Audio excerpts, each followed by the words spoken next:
وسوسوں اور برے خیالات سے بچنے کا نسخہ، آسان نسخہ عطا فرمائے۔ اللہ کریم آپ کو اجر عظیم عطا فرمائے، اور اس درس کی بدولت مسلمان جو اس میں موجود ہیں اور جن تک یہ پہنچے انہیں بھی اللہ رب العزت اسلام پر مکمل عمل کی توفیق عطا فرمائے۔ آپ کا بہت شکریہ، آپ نے ہم سب کے لیے دعائیں کی ہیں، آمین کہیں، آمین یا رب العالمین۔ وسوسوں سے بچنے کا آسان نسخہ یہ ہے کہ اپنے ذہن پر ایک دھن ایسی سوار کر لو کہ باقی تمام چیزیں اس میں سے نکل جائیں۔ حدیث نبوی ہے، من جعل همومه ہما واحدا ہم الآخرۃ کفى اللہ جمیع همومہ فی الدنیا،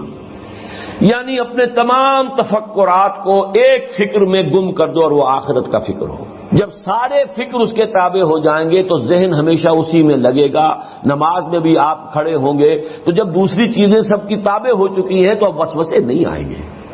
لیکن اگر آپ نے اللہ اور دین اور رسول کو تو دماغ کی ایک گوشے میں گٹھڑی میں باندھ کے رکھا ہوا، باقی سارے دماغ پر قبضہ ہے دولت کا، شہرت کا، وجاہت کا، رشتوں کا، حیثیتوں کا، تو ظاہر بات ہے نماز میں تو پھر جو دماغ میں جو ہوگا چکی وہی کچھ پیسے گی جو اس کے اندر ہے، آپ نے ڈالا وہی وہ ہے۔ تو نماز میں یہی ہوگا کہ آپ جو ہیں وہ کہیں گے کچھ الحمدللہ رب العالمین الرحمن الرحیم، اور خیال یہ ہوگا کہ فلاں جو ہے میری دکان پر فلاں چیز ختم ہوئی تھی، وہ آیا تھا گاہک میں نہیں دے سکا، اب مجھے جا کر خریدنی ہے، اس لیے کہ آپ کے ذہن پر وہی بستولی ہے۔ تو ہونا یہ چاہیے کہ فکر، اللہ کی محبت، اللہ کے مطلوب و مقصود ہونے کی کیفیت، آخرت کا تصور، اس کی جواب دہی، یہ چیزیں اتنی چھا جائیں